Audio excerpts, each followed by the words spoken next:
वो पंजीकरण हटाओ। नहीं होने देंगे, नहीं होने देंगे, नहीं होने देंगे, नहीं होने देंगे, नहीं होने देंगे, नहीं होने देंगे। वो पंजीकरण हाय हाय, वो पंजीकरण हाय हाय, वो पंजीकरण हाय हाय, वो पंजीकरण हटाओ, वो पंजीकरण हटाओ। कारण डॉक्टर बाबासाहेब आंबेडकर यांनी संविधानामध्ये आरक्षण दिलेलं आहे आणि ते 59 जातीला दिलेलं आहे। जर हे उपवर्गीकरण झालं तर प्रत्येक जातीमध्ये फुटाफूट पडेल आणि एक संघ दिसणार नाही। बाबासाहेबांनी संविधानामध्ये दिलेलं आहे की एक संघ असला पाहिजे, देश एक संघ असला पाहिजे। जर असंच उपवर्गीकरण होत राहिलं तर अनेक कॅटेगरीमध्ये उपवर्गीकरण होईल आणि देश हा एक संघ राहणार नाही। हा देश पारतंत्र्यात गेल्याशिवाय राहणार नाही। एक संघ राहण्यासाठी उपवर्गीकरण हे धोका आहे, धोका आहे। मी दामोदर चंगोले चर्मकार समाजामधून आहे आणि चर्मकार समाजाचा कार्यकर्ता आहे। बाबासाहेबांनी जे दूरदृष्टी ठेवून 341 कलमामध्ये सर्व 59 जाती बांधून ठेवलेल्या होत्या, कारण त्या सर्व समाजाचा विकास व्हावा हाच उद्देश बाबासाहेबांचा होता। आणि अलीकडे कुठल्याही प्रकारचं आरक्षण पूर्ण पद्धतीने न राबवता अलीकडे नवीनच त्यांनी 59 जातींना वेगळं करण्याचा जो घाट घातलेला आहे त्याचा सर्वच जातींना त्याचा विरोध आहे। हे वर्गीकरणच्या विरोधामध्ये सर्व समाज एकवटलेला आहे आणि हे कदापि होऊ देणार नाही। ज्या राजकीय लोकांनी आपल्यामध्ये आपसापसामध्ये 59 जातीमध्ये जे भांडण लावण्याचा प्रयत्न त्यांचा आहे ते परत विभागल्या जातील आणि आपल्या विभागल्यानंतर आपापल्या गुंतून राहतील आणि त्यामुळे त्यांची राजकीय पोळी शेकल्या जाईल। त्यांचा उद्देश सफल होईल। ज्या उद्देशाने हे करत आहे तो उद्देश आंबेडकरी जनता, फुले शाहू आंबेडकरी जनता जे मानणारी जो वर्ग आहे ते कदापि होऊ देणार नाही। आणि समाजातील जवळपास शेकडो मंडळी या ठिकाणी सहभागी झालेले आहेत। वेगळ्या वेगळ्या ठिकाणी उभे जरी असतील पण ते सर्व या मोर्चामध्ये सहभागी आहे। वर्गीकरण होऊ देणार हा आमचा एकच प्रयत्न आहे। ज्या पद्धतीनं डॉक्टर बाबासाहेब आंबेडकरांनी जे अनुसूचित जातीचं एका ठिकाणी एकत्र राहून एक संघ राहून हे जे काही हे केलेलं आहे, एक शेड्यूल कास्ट निर्माण केलेलं आहे, त्याला कुठेतरी एक मनुवाद्यांचा एक विरोध होऊन कुठेतरी ते आपसामध्ये आमच्या अनुसूचित जातीमध्ये भांडण लावण्याचा एक तेढ निर्माण करण्याचा एक प्रयत्न होतो आहे। त्याच्यामुळं हे कुठेतरी जाती जातीमध्ये विभागणी करून त्याला विघटित करण्याचं काम हे मनुवादी लोक करत आहे। त्याच्यामुळे आम्ही एक संघ राहून हे एक अनुसूचित जातीमध्ये सर्व जाती 59 जाती एकत्र असल्या पाहिजे, त्यामुळे हा मोर्चा आम्ही काढलेला आहे। आमचा विरोध आमच्यात जे फॅक्शन निर्माण करून भारतीय संविधानाचा हा आत्मा काढण्याचा जो यांनी कुटील कारस्थान जे केलेलं आहे इंग्रजांनी, त्यानंतर तोडाफोडा जाती भांडणं लावा आणि राज्य करा अशा पद्धतीची हीच कूटनीती इंग्रजांची ही अवल्याद या ठिकाणी अवलंबनात आहे। ही जी भांडणं लावण्याची यांनी जी पद्धत अवलंबली आहे ही फक्त राज्य करण्यासाठी, आणि याला सर्वसामान्य माणूस बळी पडत आहे। आणि अनपढ ज्या समुदाय आहेत जे आपल्यासोबत कॉम्पिटिशन करू शकत नाही, यांना हाताशी धरून अशा पद्धतीचे कारस्थान हे सरकार करत आहे। म्हणून तुमचा विरोध आहे, म्हणून विरोध आहे। आणि सर्वात महत्वाची गोष्ट, या महाराष्ट्राच्या सर्व या मनुवादी राज्यकर्त्यांना हेच वाटतंय आमची बौद्धांची प्रगती अत्यंत यांच्या डोळ्यात चलत आहे। त्याचं कारण पण त्याच्या पाठीमागचा आमचा त्याग, आमच्या आईवडिलांचा त्याग, आमचे मुलं जे दिवस अभ्यास करून करत आहेत ही यांच्यातनी नाही आहे। आता तुम्ही सरळ सरळ भाषेत बोलतो की पोतराज, पुंग्या वाजवणं, झाडू फळ्यानं यानं माणसाची प्रगती होत नाही। आमच्या पूर्वजांनी जेव्हा या देशात गुरंढोरं होडले अशा परिस्थितीत बाबासाहेबांच्या एकाच आव्हानाला प्रतिसाद दिला आणि कबाड कष्ट केले, सर्व देव घराबाहेर फेकले, पूर्वजांचे कामं सर्व आम्ही सोडले आणि बाबासाहेबांच्या आव्हानाला आम्ही प्रतिसाद देऊन आमच्या पूर्वजांनी आमचे लेकरं शिकवले, आम्हाला शिकवलं। त्याच्यामुळे आम्ही आज रेसच्या घोड्यामधले सर्वात अग्रेसर आहोत आणि तेच यांच्या डोळ्यात खूपच आहे। माझं नाव तुषार प्रवीण पडवेकर, मी नागपूरचा रहिवासी आहे। माझं शिक्षण हे विदेशात कोलंबिया युनिव्हर्सिटी इथे झालेलं आहे। आणखी त्यानंतर मी आज भारतामध्ये परतलो आहो। बट चाललेल्या गतिविधी ज्या आहेत, हे सरकार जे वेगळ्या वेगळ्या पद्धतीचे नियम आणून न नियम आणता संविधानामध्ये जे बदल घडवण्याचं जे यांचं कट रचण्याचं काम जे चालू झालेलं आहे, या सरकारचा आम्ही विरोध करतो. त्याच्यासोबत ज्या प्रकारे ही सरकार सामान्य जनतेचे प्रश्न न उचलता निवड जातीमध्ये धर्मामध्ये झगडे लावण्याचे जे कामं यांनी चालू केलेले आहे, विकासाच्या नावावर निवड बोंबाबाट करताय, काहीही काम नाही. उपवर्गीकरणामध्ये ज्या प्रकारे बौद्ध समाजाला किंवा इतर समाजामध्ये जे फूट पाडण्याचं निर्माण करत आहे त्याचा आम्हाला विरोध आहे. आणि त्याच्यासोबतच संविधानामध्ये ते संशोधन करून वेगळ्या पद्धतीने नोकरीचं आरक्षण असो, शिक्षणामध्ये आरक्षण असो, त्याच्यामध्ये उपवर्गीय करून त्याच्यामध्ये नॉन क्रिमिलेअर लावून जे सरकार दलित समाजाच्या स्टुडंट्सचं, दलित समाजाच्या लोकांचं जे नुकसान हे लोक करण्याच्या वाटचाली करत आहे, त्याचा सुद्धा आम्हाला घरघोर निषेध आहे. अध्यक्ष, यवतमाळमध्ये साधारण 10,000 लोक आलेले आहे आणि हा मोर्चा महाराष्ट्र शासनाच्या विरोधामध्ये आहे. महाराष्ट्र शासनाने कुठल्याही प्रकारे मागणी न करता, आम्ही कुठल्याही प्रकारे अनुसूचित जातीच्या लोकांनी मागणी न करता त्यांनी आमच्यावरती षडयंत्र करून 2 जातीमध्ये तेढ निर्माण करण्याचा प्रयत्न केलेला आहे. तेव्हा आम्ही या भव्य मोर्चाच्या आयोजनामधून आम्ही आमच्या तीव्र भावना सरकारला आम्ही सादर करीत आहोत, जेणेकरून हे अशा प्रकारे कदापि उपवर्गीय होणार नाही, यासाठी आम्ही हा मोर्चाचं आयोजन केलेलं आहे. या मोर्चासाठी आम्ही गडचिरोली जिल्ह्यातून, गडचिरोली इथून 200 किलोमीटर आहे आणि गडचिरोलीच्या पलीकडे 250 ते 300 किलोमीटर असलेल्या सिरोंचा पासून तर गडचिरोलीच्या पलीकडे उत्तरेला 150 ते 200 किलोमीटर असलेल्या कोरची सारख्या दुर्गम भागातून साधारणतः 500 लोक या मोर्चामध्ये आम्ही आलेलो आहोत. त्याच्यामुळे माझं सरकारला हे आव्हान आहे की या मोर्चाबद्दल या विदर्भामधल्या आणि महाराष्ट्रातल्या आंबेडकरी लोकांच्या मनामध्ये किती तीव्र भावना आहेत हे तुम्ही समजून घेतलं पाहिजे. तुम्ही या उपवर्गीकरणाच्या माध्यमातून परमपूज्य डॉक्टर बाबासाहेब आंबेडकरांनी दिलेले आम्हाला जे संविधानिक आरक्षण आहे ते आरक्षण तुम्ही जर खतम करू इच्छित असाल तर ते हे महाराष्ट्रातील आंबेडकरी जनता होऊ देणार नाही हे सांगण्यासाठी खरं म्हणजे आपण ह्या मोर्चाचं आयोजन केलेलं आहे आणि आम्ही त्या ठिकाणाहून एवढ्या लांबून या ठिकाणी आलेलो आहोत. बाबासाहेबांनी इतक्या मेहनतीनं आम्हाला हे जे आरक्षण दिलं आणि ज्या आरक्षणाच्या भरोशावरती आज या महाराष्ट्रामधला माणूस आज ताठमानेनं स्वाभिमानानं उभा झालेला दिसतो ते तुमच्या डोळ्याला कदाचित खपत नसेल, परंतु आम्ही हे होऊ देणार नाही. या महाराष्ट्रामधली आंबेडकरी जनता हे होऊ देणार नाही हे सांगण्यासाठी आम्ही खरं म्हणजे या ठिकाणी आलो आहोत की आमच्या अनुसूचित जातीमधले जे 59 वर्ग आहेत तो कोणताही वर्ग या उपवर्गीकरणाच्या बाजूने नाही आहे, ते सगळे आपल्या सोबत आहेत.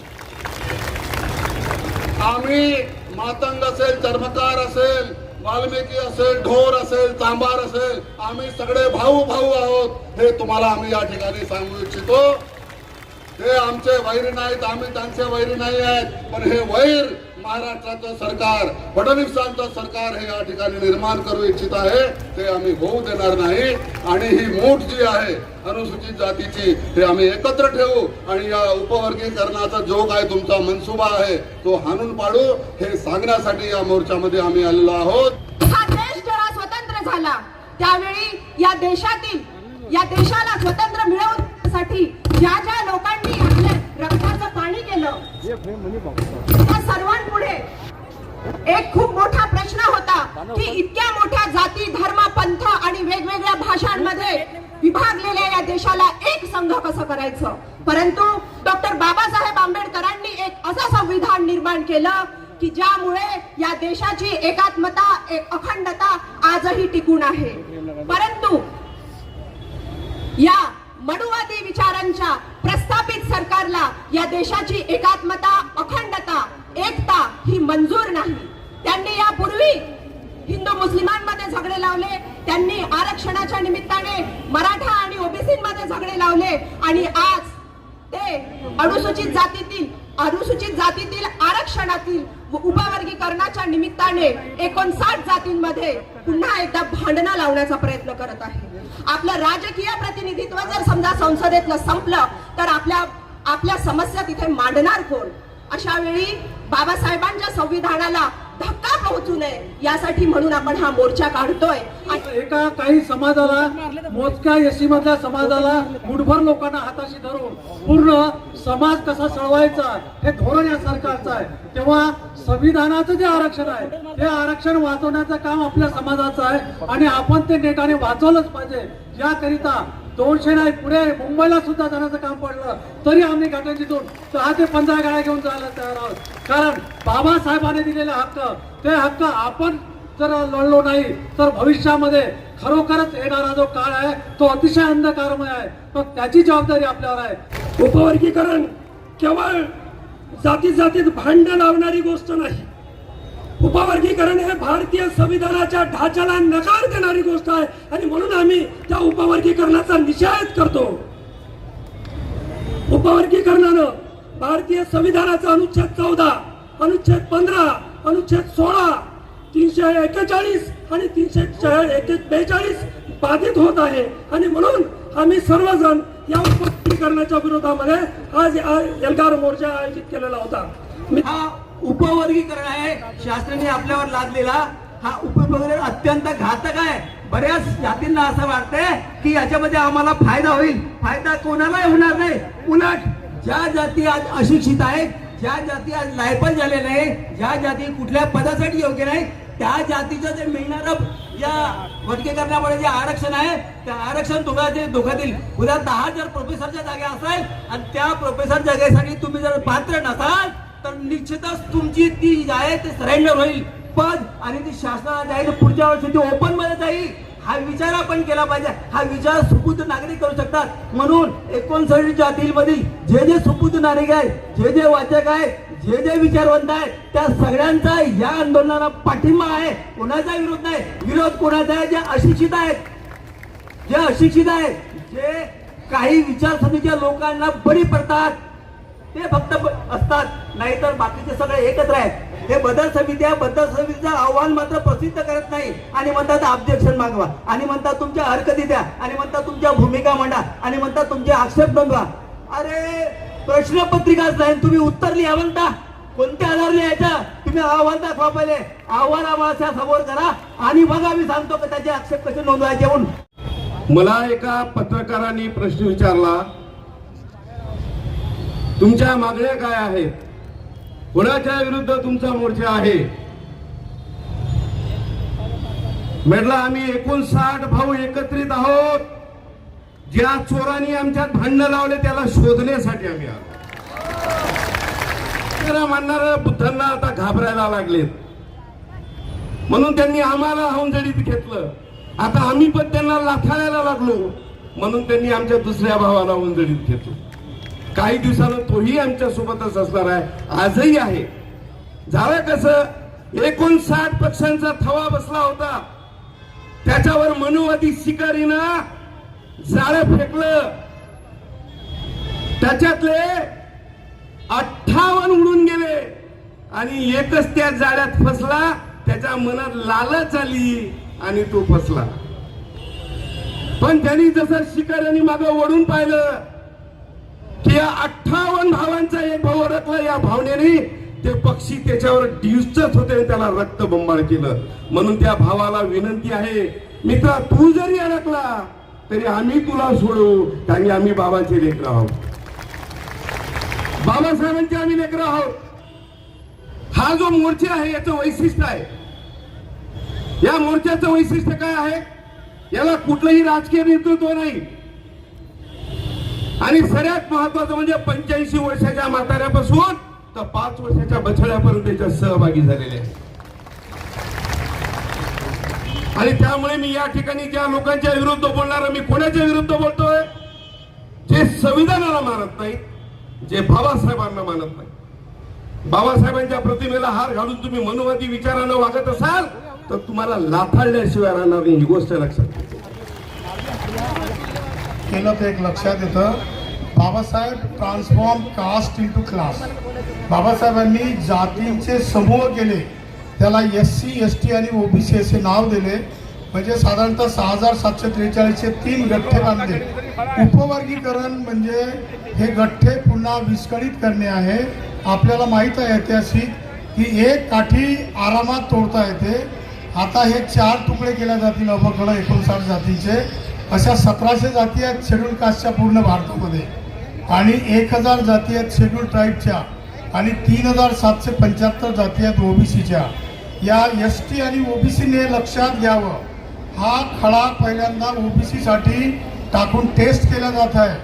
जर याच्यामध्ये आपण जर काही करू शकलो नाही तर या देशाचं पूर्ण स्ट्रक्चरच डिस्टर्ब करणार आहे आणि या देशाचं संविधान रद्द करण्याचं हे सर्वात मोठं पाऊल म्हणजे उपवर्गीकरण आहे. या उपवर्गीकरणाला आपण तर रस्त्यावर उतरून विरोध केलाच पाहिजे. पण माझी अशी विनंती राहील की इथे इंटेलेक्च्युअल क्लास आहे, इथे ॲडव्होकेट्स आहे, आपण किमान 10 लाख लोकांनी मेजर जो आपला आता 7 जजेसचं बेंच होतं, किमान आपण 12 किंवा 13 जजेसच्या बेंचसाठी किमान 10 लाख लोकांनी जर आपण पिटिशन केलं तर सुप्रीम कोर्टामध्ये आपण काही करू शकू. नाही झालं तर सुप्रीम कोर्टाला आपण घेराव घालू शकू, कारण शेवटी संविधान आपलं रक्षक आहे. एवढं आपण करूया. सर्वोच्च न्यायालय म्हणजे सर्वोच्च नाही. निर्णय आला की तो भारतीय जनतेवरती बंधनकारक असतो, पण समीक्षा करायचा अधिकार कुठल्याही निर्णयाचा तो जनतेला संविधानाने दिलेला आहे. जो डॉक्टर बाबासाहेब आंबेडकरांनी आम्हाला शेड्यूल कास्ट म्हणजे जातीला आरक्षण नाही दिलं तर क्लासला दिलेलं आहे. होमोजिनस आहे आणि या जातीला तुम्ही वेगळं करू शकत नाही. स्वतः संविधान सांगतं अंडर आर्टिकल 341 ईव्ही चिन्ह याची केस सांगते की तुम्ही याच्यामध्ये सब कॅटेगरायझेशन करू शकत नाही. तरी सुद्धा 7 जजेसचं घटनापीठ बसतं आणि उपवर्गीकरणाचा निर्णय येतो. म्हणजे कोर्टाचा निर्णय पलटवतो. काय सुरू आहे? काय महाराष्ट्र शासन याचिका करते होते? ते तर दविंदर सिंग पंजाबची केस होती, तरी सुद्धा एवढी घाई का? 1 ऑगस्ट 2024 ला लोकशाहीर अण्णाभाऊ साठेच्या जयंती दिवशी निर्णय येतो. तारखा लक्षात ठेवा. बदल कमिटीची स्थापना कधी होते? 14 ऑक्टोबर 2024 ला. तारखा लक्षात ठेवा. यांचं षडयंत्र ओळखा. ज्या भारत देशाची परंपरा आहे, संविधानाचा ड्राफ्ट डॉक्टर बाबासाहेब आंबेडकरांनी जनता अडाणी असलेल्या जनतेला सार्वजनिक केला वाचायसाठी. कुठलाही आयोग जेव्हा नेमण्यात येते तेव्हा जनतेचं मत घेण्यात येतं आणि बदल कमिटीचा जो आहे अहवाल तो तुम्ही सार्वजनिक करत नाही. म्हणजे पहिलीच तुम्ही जे पावले असंवैधानिक केलेला आहे, हा जो महामोर्चा निघालेला आहे, या बांधवांचा प्रत्येक पाऊल समतेचा आणि संवैधानिक मार्गावरती पडलेला आहे. संविधानाला धरून हा मोर्चा आहे, पण सरकार मात्र असंवैधानिक कृती करत आहे. आणि म्हणून बांधवांनो, आम्ही हे एकच सांगितलं, 2 वर्षापासून सतत आम्ही हा लढा लढत आहोत. आम्हीच नाही, तमाम संघटना एकत्रित येऊन की उपवर्गीकरणमुळे संपूर्ण 59 जातीचा सत्यानाश होणार आहे. सुरुवातीला उपवर्गीकरण, मग त्याची परिणती क्रिमिलेअर आणि मग 3रं पाऊल आरक्षण संपविण्यामध्ये होणार आहे. हा डाव आपल्याला उधळून पाडायचा आहे बांधवांनो.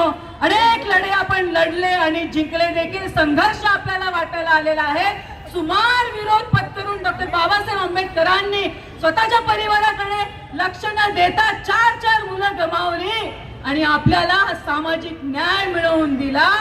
त्या रथाचे तुकडे करणं आरक्षण हे सहज संपवू शकत नाही, म्हणून आरक्षणाच्या माध्यमातून हे तुकडे करत आहे. कोर्टाने त्यांचा मार्ग सुकर केलेला आहे. उपवर्गीकरण म्हणजे मनुवाद, जातीवाद, विषमता मजबूत करणारा हा निर्णय आहे. पण आम्ही जिवंत आहोत. हम बाबा साहब की बेटियां किसी से डरते नहीं. दुनिया डरती है उन बेटियों से जो दुनिया से नहीं डरती, और वही कौम तरक्की कर सकती है जिनमें कुर्बानी देने का जज्बा होता है. वैसे हम तो शांति प्रिय तथागत भगवान गौतम बुद्ध के मार्ग पर चलने वाले करुणामय मैत्रीपूर्ण लोग हैं. यह आसमां बेरंग है तो बेरंगी से, यह जमीन तंग है तो तंगी से है. लेकिन यहाँ अगर संगी जंग चाहते हैं तो जंगी सही. म्हणून बांधवांनो, हा केवळ आजचा पारंपरिक मोर्चा नाही बरं, हा इतिहास घडवलेला आहे आपण सर्वांनी.